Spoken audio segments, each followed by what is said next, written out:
नमस्कार दोस्तों, आज हम इस वीडियो में Oppo A53 2020 versus Infinix Note 11 का फुल डेप्थ कंपैरिजन करने वाले हैं।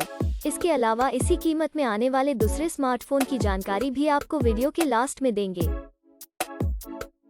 सबसे पहले बात करते हैं दोनों फोन के डायमेंशन की। दोनों फोन की लेंथ की बात करें तो A53 2020 में 6.45 इंच जबकि Note 11 में 6.47 इंच की लेंथ मिलती है।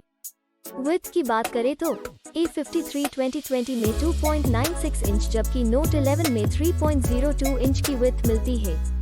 बात करें थिकनेस की तो A53 2020 में 0.33 इंच जबकि Note 11 में 0.31 इंच की थिकनेस मिलती है। अब बात करते हैं वेट की तो A53 2020 में 186 ग्राम्स जबकि Note 11 में 184.5 ग्राम्स का वेट देखने को मिलता है, जो कि सेम जैसा ही है।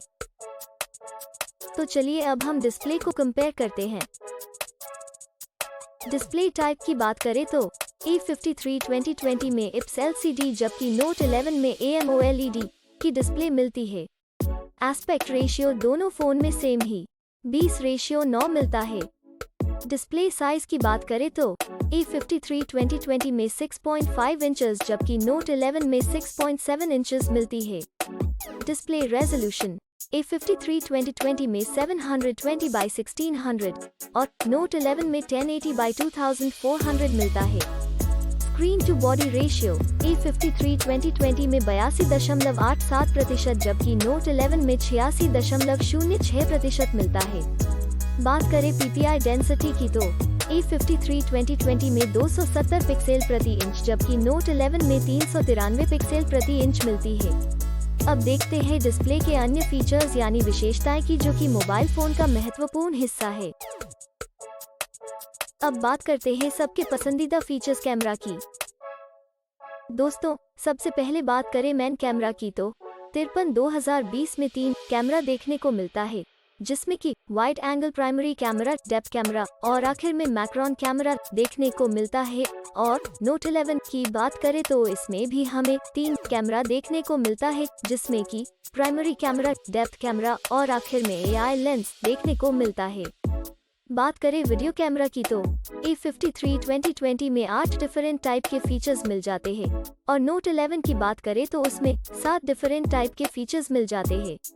अब बात करें फ्रंट कैमरा यानी कि सेल्फी कैमरा की तो A53 2020 में सिंगल कैमरा देखने को मिलता है, जिसमें कि 4 डिफरेंट फीचर्स मिलते हैं और Note 11 में भी सिंगल कैमरा देखने को मिलता है, जिसमें 5 डिफरेंट फीचर्स मिलते हैं। आइए अब बात करते हैं हार्डवेयर के बारे में, जिसमें हम CPU, GPU, RAM की इंफॉर्मेशन देखते हैं। हार्डवेयर में सबसे पहले CPU, जो कि स्पीड के हिसाब से देखा जाए तो फोन में सबसे इम्पोर्टेंट पार्ट है, उसकी डिटेल्स देखते हैं। GPU की बात करें तो A53 2020 में Adreno 610 जबकि Note 11 में Mali G52 MC2 मिलता है। चिपसेट की बात करें तो A53 2020 में Qualcomm Snapdragon 460 और Note 11 में MediaTek Helio G88 मिलता है।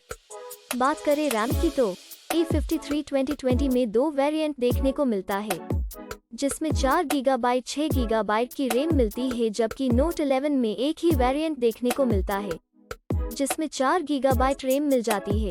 बात करें इंटरनल मेमोरी, जिसको हम स्टोरेज भी कहते हैं, वो A53 2020 में 2 वेरिएंट देखने को मिलता है, जिसमें 64 GB 128 GB की स्टोरेज मिलती है, जबकि Note 11 में एक ही वेरिएंट देखने को मिलता है, जिसमें 64 GB स्टोरेज मिल जाती है। एक्सपैंडेबल मेमोरी की बात करें तो A53 2020 में अप टू 256 GB जबकि Note 11 में अप टू 512 GB है। ऑपरेटिंग सिस्टम की बात करें तो A53 2020 में Android V10 Q जबकि Note 11 में Android V11 देखने को मिलती है। बैटरी की बात करें तो दोनों फोन में 5000 mAh देखने को मिलती है। आइए अब मेन फीचर को देखते हैं।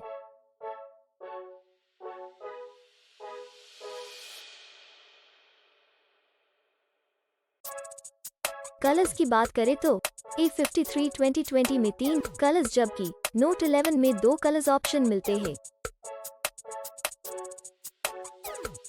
सब इन्फॉर्मेशन देखने के बाद बात करें प्राइस की तो A53 2020 में दो वेरिएंट देखने को मिलते हैं, जिसमें कि 4 गीगाबाइट रैम 64 गीगाबाइट स्टोरेज के साथ 12,180 rupees, 6 gigabyte RAM 128 gigabyte storage के साथ 12,990 रुपीस में मिलता है। और बात करें नोट 11 की तो उसमें एक ही वेरिएंट मिलता है जो कि 4 गीगाबाइट रैम 64 गीगाबाइट स्टोरेज के साथ 11,999 रुपीस में मिलता है।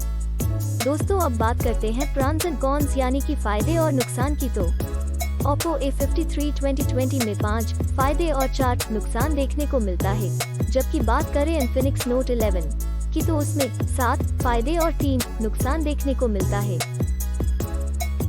फाइनली बात करें है रिजल्ट की तो डिस्प्ले में Note 11 आगे है, मेन कैमरा में Note 11 आगे है, फ्रंट सेल्फी कैमरा में दोनों फोन सेम ही है, परफॉर्मेंस में 53 2020 आगे है।